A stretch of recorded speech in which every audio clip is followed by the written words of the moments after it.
Teachers, what's the worst thing a student ever did? On the last day before winter break, Mike walked into my class 30 minutes late. His eyes were red from crying. He'd never been late before. Always sat in the front row, always had perfect attendance. The kind of student who made teaching worth it. But that morning, he just slumped in the back corner. When I tried to talk to him after class, he wouldn't look at me. 2 days later, I learned why. His little sister had been diagnosed with leukemia that morning. His parents couldn't afford to miss work, so he'd been the one taking her to the hospital. I started noticing changes. Mike stopped eating lunch. At first, I thought it was stress, but another teacher caught him counting coins in the hallway. He'd been saving his lunch money for his sister's medication. Some days he wouldn't eat at all. He started missing classes. His grades dropped, but every day he did show up. He had his sister's homework too. She was in 3rd grade and he refused to let her fall behind. Then I found his letters. Hidden in his desk were months of unsent letters to Santa. Most begged for his sister to get better, but the last one, it broke me. It simply read, "If you can't save her, please just make sure she's not scared." One day, he stopped coming altogether. We later found out he'd been forging his parents' signatures on his sister's medical forms, trying to get her extra treatments. She didn't make it to Christmas. At her funeral, Mike placed all those unsent letters in her coffin. She was never scared, he whispered. Not even at the end.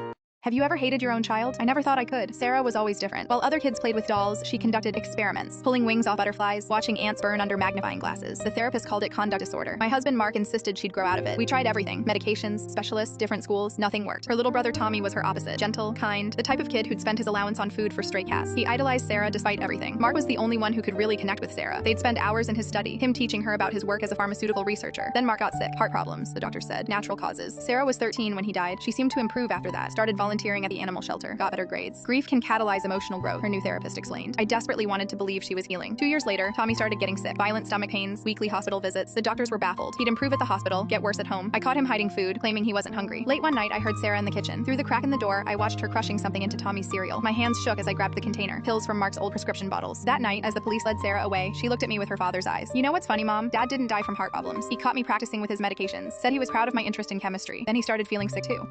My girlfriend texted, "I'm 8 weeks pregnant and you will pay child support for 18 years. I responded, "Let's talk in person." Then I showed her test results from 2 years ago proving I was sterile. When she started crying and admitted she doesn't know who the real father was. So I'm at work Thursday morning sipping coffee when my phone buzzes. It's Madison. She texts, "I'm 8 weeks pregnant. You're gonna be a dad whether you like it or not. Better start saving for child support." I just stared at it. We've been dating for a year, but pregnant? Not possible. 2 years ago, I had cancer. Beat it, but the treatment left me sterile. 0 sperm count. I never told Madison that part. I didn't think I needed to. Guess I was wrong. I texted, "Let's talk in person." She fires back, "I'm keeping it. You're paying." I said, "Cool, come over tonight." She says she's bringing her sister as a witness. Perfect. I called my lawyer buddy Craig, told him everything. He said, "Record it. Don't sign a thing." 7 p.m. hits. Madison walks in with her sister Bethany, both grinning like they just won the lottery. Madison's even wearing a baby mama shirt. She starts lecturing me about how much I'll owe, how she might quit her job, how I'll do the right thing. I let her talk, then asked, "When did we last sleep together?" She rolls her eyes. "Like 6 weeks ago." "Why?" "Because you said you're 8 weeks pregnant." Her face twitched. I grabbed a folder, handed her my medical results. 3 tests, 2 labs, all saying the same thing. Sterile. She goes pale. Bethany screams, "These are fake." I told her, "Call the clinics." Madison starts shaking. "But I'm pregnant." "Yeah," I said, "just not by me." Then she breaks down. "I don't even know who the father is, okay?" Turns out she'd been sleeping with 2, maybe 3 other guys. I told her to get out. She screamed that I ruined her life and left. 2 days later, her mom shows up at my door calling me a coward. Said a real man would take care of her daughter. I said, "A real man doesn't pay for another man's baby." Next day, Madison posts online that I abandoned my pregnant girlfriend, called me a deadbeat. Her friends jumped in, and then she launched a GoFundMe called "Help a Single Mom Abandoned by Her Partner." I sent everything to Craig. He laughed, said, "She just confessed to paternity fraud in public." But it got worse. Some dude named Tyler texts me like, "Stay away from Madison, I'm gonna be the dad." I said, "Congratulations. So you're admitting you slept with her while she was with me?" He said, "She told me you were on a break." Then another guy, Vince, messages me saying he might be the dad. It was like the world's worst episode of Maury. Madison keeps blowing up my phone, half crying, half threatening. Then she sends, "Let's see how people feel when they find out you're defective." Yeah, she called me defective because I survived cancer. A week later, she tries suing me, claiming I emotionally abused her by revealing I was sterile. Craig filed a countersuit for harassment and defamation. Then karma hit. Someone leaked Tyler's texts on her GoFundMe. People realized she cheated and tried to baby trap me. Comments flooded in. "Refund everyone." She had to shut it down. Then Tyler and Vince started fighting on Facebook. Apparently there was a third guy, Brandon. His girlfriend exposed screenshots of Madison begging him to step up. It went viral fast. Madison's sister tried to defend her, but people dragged them both. Then Madison lost it completely. Showed up drunk at my apartment with her mom at 2 a.m., screaming in the parking lot that I owed her. Cops came, she punched one, got arrested. Her mom got arrested too. Craig added the footage to our case. Judge gave me a restraining order. Madison's lawsuit collapsed, but here's where it got wild. When she finally gave birth, the paternity tests came back, and none of the 3 guys were the dad. Not Tyler, not Vince, not Brandon. There was a 4th guy, a married dude from her gym named Curtis. His wife found out, went nuclear, and sued Madison for ruining her marriage. Curtis dumped her, signed away parental rights, and his wife took the money and left him. Madison got fired, broke, and had to move back with her parents. She emailed me begging for help just for the baby. Craig filed for contempt of court again. Now she's posting TikToks about escaping narcissistic abuse while her parents raise her kid. The comments, brutal. Everyone knows what she did. And that child support she promised I'd pay for 18 years? Yeah, not 1 cent. Parents parents, how did the system fail your child? My daughter Mia was the kid who collected stray cats and made friendship bracelets for everyone. So when she started having stomach aches every morning, I figured she was just nervous about her new teacher. Week after week, she'd beg to stay home. I'd check her temperature, find nothing wrong, and send her off with a kiss. She stopped talking about school completely. When I asked about her day, she just shrugged and walked away. Then she started flinching when I raised my voice. This happy kid who used to dance around the kitchen suddenly jumped at every loud noise. Her lunch came back untouched every day. I found crumbs in her backpack. She was eating and hiding. The changes came like dominoes falling. First, she stopped humming her favorite songs while getting dressed. Then she quit asking for bedtime stories. Her smile became forced, like she was performing happiness instead of feeling it. I started catching her staring at herself in mirrors with this confused expression, like she was trying to figure out what was wrong with her. She'd touch her face, pull at her hair, then walk away looking defeated. Her bedroom transformed from organized chaos to complete disaster. Clothes thrown everywhere, books scattered across the floor. When I helped her clean, she'd have meltdowns over tiny things like which shirt to hang up first. Nightmares started in October. She'd wake up crying, grab my hand and whisper, "Do you think I'm smart, Mommy?" I started finding her school supplies scattered around her room, like she'd thrown them in frustration. Broken crayons, torn worksheets stuffed under her bed. When I asked about homework, she'd panic and start crying. The grocery store trips became torture. She'd see other kids from her class and immediately hide behind my legs. These same kids used to wave and chat with her. Now they looked right through her like she was invisible. Her art teacher called. Mia's drawings changed from rainbows to dark scribbles. Yesterday, she drew herself as a tiny stick figure while everyone else was big and happy. Other parents started avoiding me at pickup. Their kids would run past Mia without saying hello. She'd stand there watching them, looking confused and hurt. I'd see her mouth hi to kids who pretended not to notice her. The birthday party invitations stopped coming. Mia would check the mail every day, asking if anyone remembered her. Halloween came and went without a single trick-or-treat buddy asking her to join their group. I found notes hidden in her backpack. "I'm sorry," written over and over in her second-grade handwriting. Some pages had angry scribbles covering her careful letters. Others just said, "Help me," in tiny letters at the bottom. The final straw came when her babysitter texted me at work. Mia had locked herself in the bathroom, refusing to come out for her snack. Through the door, she kept repeating, "I can't do anything right. Everyone hates me. I'm the worst kid ever." One day, I heard her sobbing in the shower, whispering to herself, "I'm stupid. I'm worthless. Nobody likes me." These weren't 7-year-old thoughts. Someone had planted this poison in my baby's mind. I pulled her out the next day. Her hands shook holding ice cream as she told me everything. Her teacher, Mr. Davidson, had been targeting her for months, rolling his eyes at her questions, announcing, "Mia's holding us back again," when she struggled. I scheduled a meeting. He claimed she was overly sensitive. The principal suggested counseling for her behavioral issues. They refused to let me observe his classroom. The harassment got worse. He isolated her desk, timed her bathroom breaks with a loud stopwatch, announcing when she took too long. I showed up unannounced and peered through the window. There sat my daughter alone in the corner, head down, while he praised other students. When she raised her hand, he ignored her completely. That afternoon, I transferred her to a different school. Her new teacher called after 1 week. "Your daughter is incredibly gifted. Has anyone tested her for the advanced program?" My heart shattered. Mia wasn't struggling. She was bored and being systematically destroyed for thinking differently. Bartenders, what's the most insane thing you've ever witnessed? I worked at this dive bar in Boston for just 3 months last year. We had this regular named Tommy who came in every Tuesday with his beagle puppy hidden in his jacket. Nobody minded because the dog was super quiet. One night, this fancy-dressed businessman walks in, already tipsy. He orders our most expensive whiskey, then spills it all over his suit. Instead of being mad, he just laughs and orders another round for everyone at the bar. 20 people, top-shelf drinks. Must have cost him over $300. Tommy's sitting there with his hidden puppy when the businessman spots the dog's nose poking out. He absolutely loses it, but not how you'd expect. The guy drops to his knees, starts crying, saying the dog looks exactly like his childhood pet that died saving him from a house fire. The whole bar goes completely silent. This grown man in a $2,000 suit is sobbing on our dirty floor, petting this beagle puppy. Tommy, who never talks to anyone, slides over and offers to let the guy hold his dog. The businessman immediately calms down, then pulls out his phone and shows us a picture. It's him as a kid with an identical beagle. Then he makes a call right there. 10 minutes later, a car pulls up outside. The driver walks in carrying a beagle puppy with the exact same markings as Tommy's dog. Turns out the businessman called a breeder he knows